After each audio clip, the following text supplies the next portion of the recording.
Vamos ahora en nuestro coloquio a intentar debatir sobre el posible significado de las pistas de Nazca.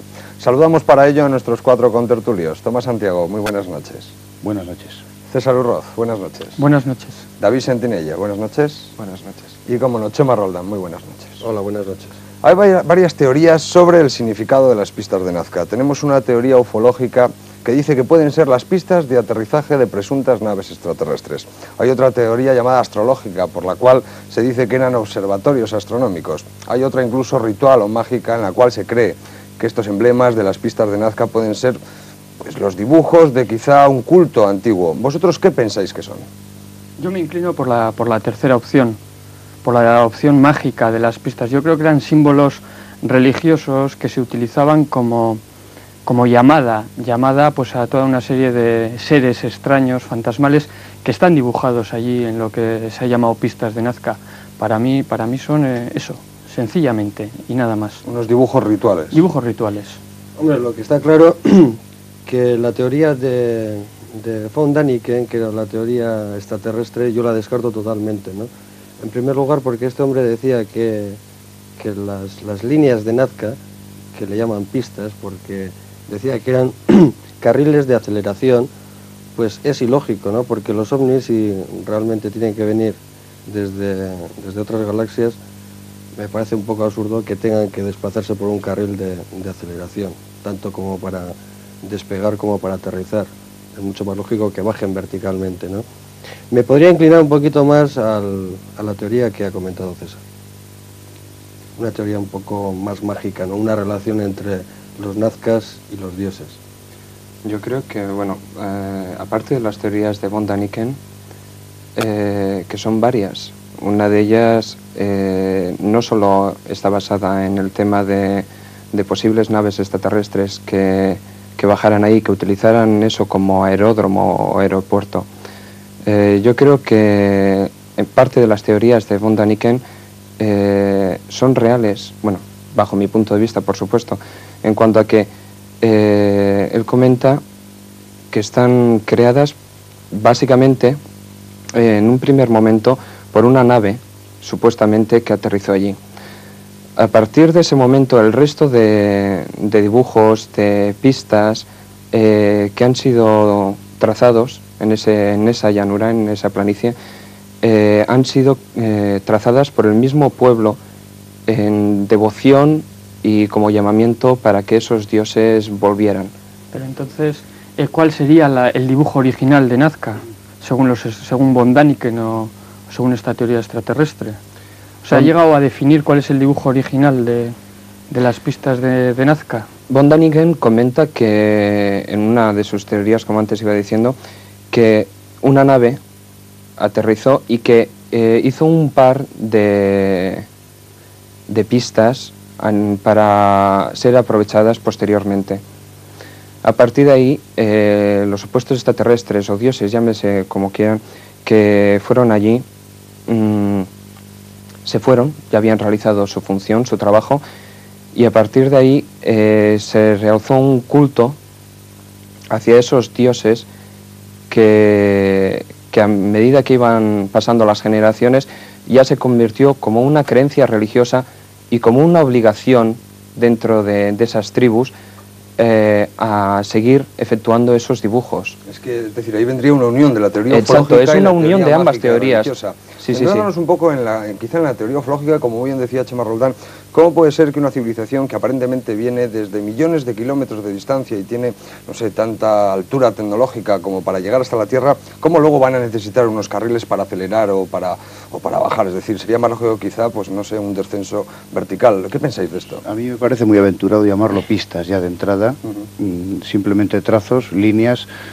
Hay que además catalogar los dibujos que existen también, entonces llamarlo simplemente pistas me parece en principio muy aventurado. Y efectivamente, abundando un poquito en lo que decía Chema, no entiendo una relación en que los supuestos visitantes de otros mundos, con su alta tecnología que supuestamente tienen para desplazarse a millones de kilómetros de aquí, luego tengan que utilizar una pista o bien de aceleración o bien de aterrizaje. Es una cosa totalmente absurda, con los conocimientos técnicos que tenemos ahora, con los conocimientos científicos, ¿no? Más bien, pues eso yo creo que cuando lo hicieron, y la gente que lo hicieron, habría que preguntarse el por qué y para quién. Centrándonos también en la teoría astrológica, está demostrado que hay algunas líneas que coinciden con el orto o con el ocaso del Sol. Eso es clarísimo y está demostrado. Pero bueno, es que hay tantas líneas y están dirigidas hacia tantos puntos distintos que es lógico que en algún momento coincidan con el orto o el ocaso. Además, las pistas, los dibujos de Nazca no son apreciados, no se pueden apreciar desde la misma Tierra, tienen que ser desde el cielo. Es decir, ¿qué observatorio astronómico puede ir ahí? Bueno, como tú bien dices, hay algunas líneas que sí coinciden. Lo que ocurre es que hay líneas, hay figuras, hay triángulos. María Reiche, cuando se le pregunta cuáles son las líneas, esta mujer que es astrónoma alemán, que ha llevado más de 50 años estudiando las líneas de Nazca, cuando se le pregunta qué es lo que más le ha sorprendido a ella, dice que son las líneas rectas, más que las figuras donde se ven los colibríes o se ve el mono, etcétera. Pues sí, coinciden algunas, y puede ser realmente un calendario astronómico, pero es muy difícil de poder buscar una apreciación. Yo descarto la opción astronómica, más que nada por la gran cantidad de líneas, de figuras, y sobre todo porque creo que los conocimientos astronómicos que podían tener los nazcas o los incas, que fue una civilización que posteriormente absorbió a los nazcas en este caso, eran elevados, pero no hasta el punto de diseñar una especie de calendario tan grande como podía ser el de Nazca. Yo creo que los nazcas, si tendrían un calendario astronómico, sería mucho más parecido a los que se han podido encontrar en las culturas aztecas o mayas. Hemos hablado de las figuras que hay representadas en Nazca, quizá las más representativas son las de animales, sin duda alguna. Hay una muy especial, que es una figura de un mono. Es un animal que ni existe en estos momentos en esa zona de Perú, ni al parecer, según los conocimientos que hay, ha existido nunca. ¿Cómo puede ser esto que ellos representen un mono? Quizá ha habido una civilización muy avanzada que ha vivido anteriormente ahí y ha podido, no sé, quizá existir esos animales entonces. Bueno, se dice que la civilización de los nazcas va desde el año 600 a.C. o el año 400 a.C., perdón, hasta el año 600 de nuestra era, ¿no? Entonces que las líneas de Nazca posiblemente se realizaran en la primera época de los nazcas. Teniendo en cuenta que en las tumbas se han descubierto unas cerámicas con una serie de dibujos realizados perfectos, se cree que en aquella época era artísticamente una civilización muy sofisticada. Bueno, antes has comentado, bueno, ahora recientemente, el tema del mono. Sí. Pero es que no solo hay el mono, hay una araña, por ejemplo, muy bien dibujada, que se ha podido comprobar que es una especie que solo existe en lo que es la selva del Amazonas. Entonces, desde el territorio donde está la llanura, las pistas de Nazcas, hasta la selva del Amazonas, hay mucha diferencia de terreno. Luego, comentando un poco lo anteriormente dicho, en la teoría astronómica, yo no creo, creo más en la teoría de unos planos astrales que como un calendario. El calendario no tiene lugar, al menos bajo mi punto de vista. En cambio, pero es que hay que tener en cuenta que esas pistas solo se ven desde una altura de unos 700 metros. Entonces, ¿para quién están hechas esas pistas? Yo creo que el problema está ahí. A partir de ahí yo creo que se puede ir solucionando, al menos intentar solucionar todo el entramado de la cuestión.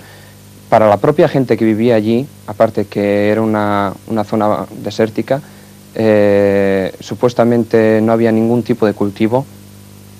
Entonces, están, como anteriormente he dicho, vistas desde la altura.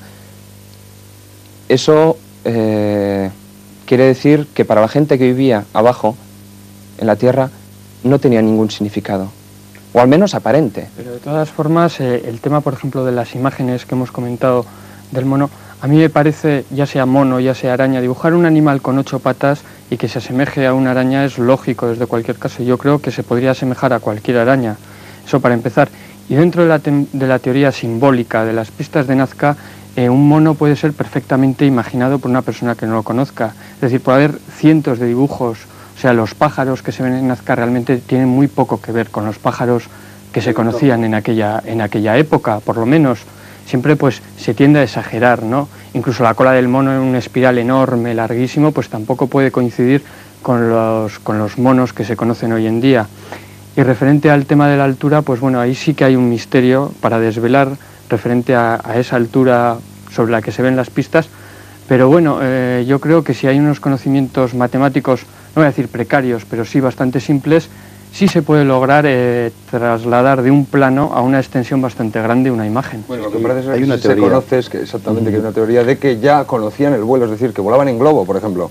Pero vamos, me parece muy ridículo quizá realizar una obra tan grande simplemente para apreciarla desde un globo. La referencia era que hay una teoría sobre la concepción de esos dibujos, y es que están hechos a escala, están hechos escarbando, quitando la parte superior de la tierra que hay en la superficie, entonces escarbando esa tierra, dejando descubierto la capa inferior, se han hecho esos dibujos, y la teoría es que se han hecho a escala, o sea, con unas señales de un dibujo portable en la mano, se ha ido trazando esas líneas con un sistema X que no lo sabemos. Entonces eso es como realmente ahora podemos, hemos visto que se puede hacer realmente ahora. Te presentan un dibujo de algo y tú lo puedes hacer a una escala, eso es muy sencillo. Pero lo curioso del caso es que encima es escarbar, esa cosa tan aparentemente sencilla como es escarbar y descubrir unas líneas, puede ser algo que en otros sitios sería totalmente inútil, por la sencilla razón de que ya los vientos o ya la lluvia acabarían totalmente con las pistas. Pero es casualidad que aquí las precipitaciones sean escasísimas y no haya viento siquiera, entonces por lo menos... También se han encontrado líneas a mucha distancia de Nazca, incluso a 950 kilómetros. ¿Creéis que tienen alguna relación estas otras líneas con las líneas de Nazca? Bueno, la relación, hay líneas en Gran Bretaña, por ejemplo, donde se representan una serie de candelabros, un personaje con una especie de maza en una mano, ¿no?, que se ve desde un acantilado así inclinado, y sí es curioso que se presente esto de esta manera, ¿no? Pero yo creo que el origen de estas imágenes con las de las pistas de Nazca no tienen nada que ver, ni siquiera hay coincidencia de trazo, de dibujo. Perdona, César, creo que la única coincidencia que puede haber es que existió en ambas partes, lo mismo en Nazca o en Sudamérica como en Gran Bretaña, unas civilizaciones muy desarrolladas, ¿no? Vamos a hablar de eso precisamente. Vamos a juntar los grandes enigmas, las grandes construcciones que parece ser que, bueno, que la mayoría de personas o de estudiosos piensan que no son de origen terrestre. Nos referimos a las pirámides de Egipto, nos referimos a las estatuas de la isla de Pascua, nos referimos a las pistas de Nazca. ¿Creéis que ha podido haber una civilización habitando anteriormente en el planeta con tal desarrollo como para poder realizar esas grandes obras? ¿O que quizá ha sido una civilización extraterrestre las que las ha realizado? El problema es que solamente suponemos lo que podían hacer las civilizaciones que poblaron la Tierra antaño. O sea, no lo sabemos a ciencia cierta de lo que eran capaces ni lo que había entonces. Solamente trabajamos con unas hipótesis. O sea, no sabemos si efectivamente los egipcios pudieron hacer aquello solos, si los habitantes de Pascua pudieron hacer aquello solos con su civilización, o que había una civilización más desarrollada y que hicieron aquellas obras y después se extinguió. O sea, eso es el problema, que no lo sabemos. Incluso, bueno, hay una hipótesis que se trata de que es la misma civilización la que construyó las pistas de Nazca, el Arca de Noé, la supuesta Arca de Noé, y las pirámides. Entonces, lo curioso es que todo está medido basándose en la braza, y que coinciden en las tres supuestas hazañas, porque no dejan de serlo, coinciden las medidas exactas de una braza. Bueno, yo ahí disiento un poquito, porque yo creo que el tema de las pirámides seguía más por lo que se ha denominado codo egipcio, más que por la braza, como unidad de medida. Y yo sí separaría mucho, por ejemplo, las pistas de Nazca, que me parecen una obra humana, bastante humana, con lo que es las pirámides de Egipto, que sí me parecen unas obras de ingeniería realmente que se extralimitaban de las capacidades, no ya de egipcios, sino de sumerios, hindúes, etcétera, ¿no? Yo creo que las pirámides se encontraron hechas por la civilización egipcia, y creo que los nazcas hicieron las pistas. Yo creo que la única coincidencia de todo lo que estamos hablando puede ser el que la humanidad siempre ha necesitado tener una relación con sus dioses, y cada uno lo ha hecho a su forma. En algunos momentos la civilización pudo estar mucho más adelantada tecnológicamente, como puede ser el tema egipcio, y los nazcas pues encontrarían pues que esa comunicación que hoy no entendemos con sus dioses lo harían por medio de aquellas líneas, ¿no? Desde luego lo único claro en todo este tema y en tantos es que el enigma continúa vivo. Muchísimas gracias por haber estado con nosotros. Gracias.